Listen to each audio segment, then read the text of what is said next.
It's National Sunshine Week. Groups across the country are shining the spotlight on open government issues. Here in New Mexico, a recent story in the news highlights the importance of making sure the public can get information about how government is functioning behind the scenes.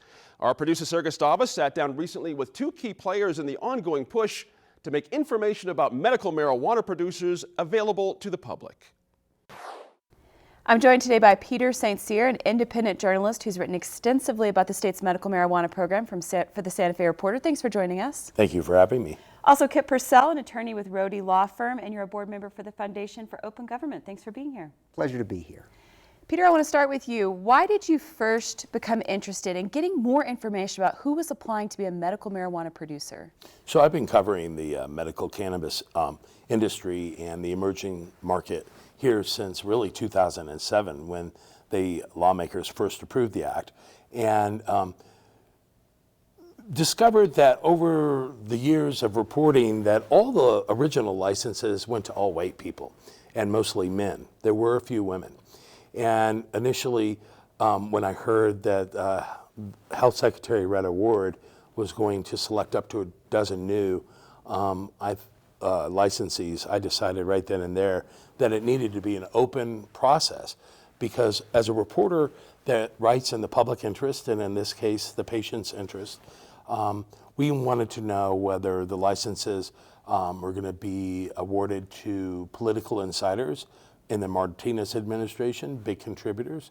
We wanted to take a look at diversity and the experience of the people applying, growing their knowledge of patients' needs within this industry and their commitment to testing the product, because a lot of the patients have suppressed immunity systems, and there's a pretty rigorous testing process, and we figured that we'd be able to find the financial backers, the issues around diversity, and the growers' experiences before they applied. You know, in New Mexico right now, when a police department gets ready to hire a new police chief or a school president, you know, at a university, the public has a right to know who the candidates are. And in this case, we thought that patients should have a right to know who was applying. What process did you go through to try to get that information?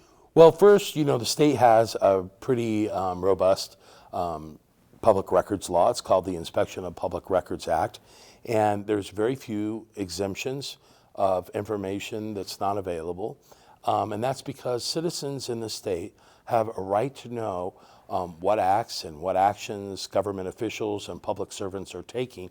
And secrecy really is the exception.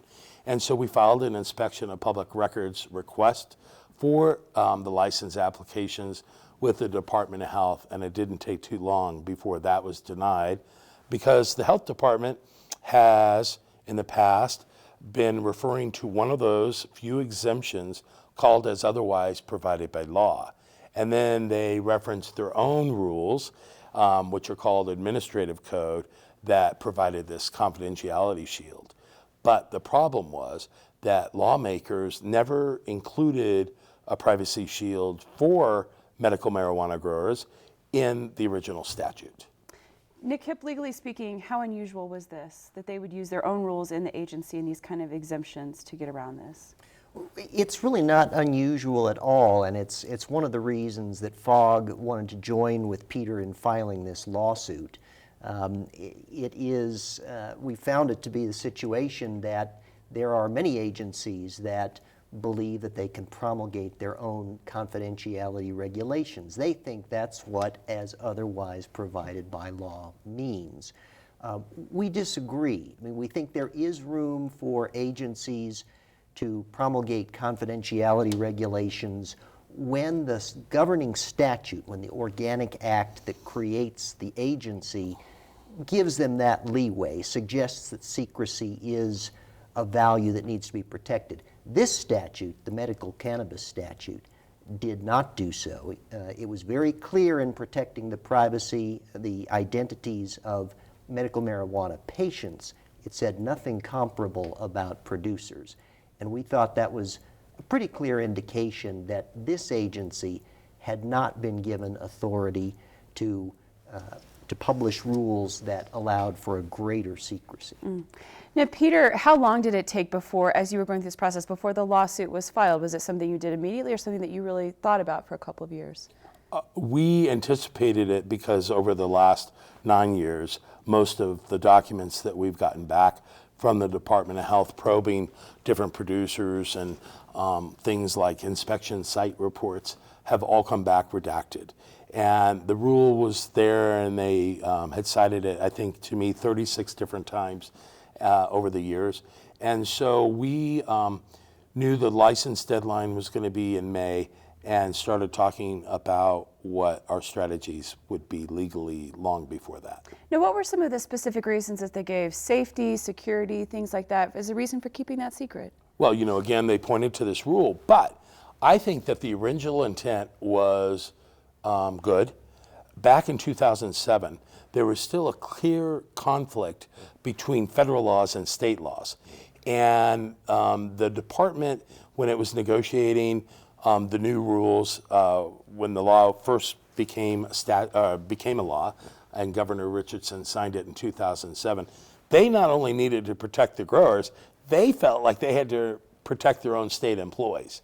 And so the rules intent at the beginning was good, but over the course of the last few years, the Department of Justice, Eric Holder in 2009, issued a memo that said that as long as growers that were licensed in state programs were complying with the program rules, they wouldn't face any kind of jeopardy legally. The KIPP Foundation for Open Government also heard from other folks, not just journalists like Peter, about concerns about this program. What'd you hear? Well, we'd received some complaints, and one that I have in mind in particular from a resident of Torrance County who was trying to get information about what she eventually learned was a facility that was going to be growing, I guess 300 plants is what they had been licensed for by the department.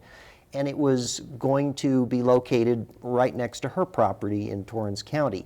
But trying to discover the identity of the owner of that property and exactly what it was going to be used for was a very frustrating task. She was told by the county attorney that the county attorney had advised planning and zoning that because of the department's confidentiality regulation that they should not talk about what was going to be located there. And she couldn't get any information from the department because the department had its own rules about this. And so it looked as if the department's confidentiality rule was sort of deforming the regular processes of government and depriving people of very important information that they would ordinarily be able to get quite easily. Now, Peter, before this lawsuit went all the way through, Department of Health has voluntarily said they're going to change their policy, they're going to release more information. Does that feel like success to you? I think it does. They need more time to put together the records. It is a pretty broad request. And I heard that some of the applications, and there were 86 of them, were 1,500 pages long and in binders. And so we're hoping that by April 6th we'll have access to that and we'll be able to answer that question. But for now, I would like to commend the Department of Health for imposing the new rules and coming into compliance with the state sunshine laws. Yeah, I'd like to echo that because the rule as published is exactly what it should be. It grants confidentiality to patients who have their own personal production licenses, and that's in accordance with the statute. But that's as far as it goes. It's been stripped of all the confidentiality provisions that shielded the identities of nonprofit producers or of commercial growers. And the rule as published is ideal, and we'll just have to see how it works out in practice. And Peter, what will you be looking for next in this issue? What do you want to bring to your readers and our viewers? Well, one of the aspects or one of the elements that was required within the application were these producers' bylaws. They were required to be set up as nonprofits. And so we're going to be looking at the bylaws and their nonprofit missions and whether or not the trend to set up for-profit shared management companies is a way for people to game the system and maybe to focus more on developing programs for recreational use and profits down the line. Ultimately, I'm pretty pleased because, any debate about a public health program needs to be robust, it needs to be vibrant, and it needs to be wide open. Thank you both for sitting down with us this week. Happy Sunshine Week.